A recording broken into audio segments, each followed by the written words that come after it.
Back to my channel. এই যে মাছের মাথা এবং কাঁটাগুলো ভেজে তুলে নিয়েছি।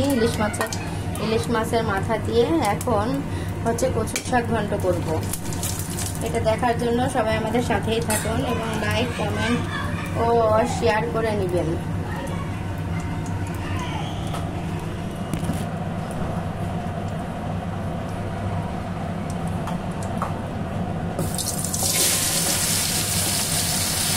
এই যে কচুর শাকগুলো দিয়ে দিয়েছি। এটা হচ্ছে লাল কচুর শাক, যেটা ওটা এটা প্রচুর পরিমাণে আয়রন, প্রচুর আয়রন এটায়। এবার একটু হলুদ লবণ দিয়ে শাকটা ভালো করে নেড়ে চেড়ে দিব। তারপরে দিয়ে দিব হচ্ছে স্বাদ মতো লবণ, দিয়ে দিব একটু হলুদ, আপনারা সবাই লাইক, কমেন্ট এবং সাবস্ক্রাইব করে দিবেন, আমার চ্যানেলের সাথেই থাকবেন। হলুদ দিয়ে এবার ভালো করে ঢেকে দিব। তারপরে সিদ্ধ হয়ে যাবে। আর মরিচ দিয়ে দিব, কাঁচামরিচ, 2-3টা কাঁচামরিচ দিয়ে দিব,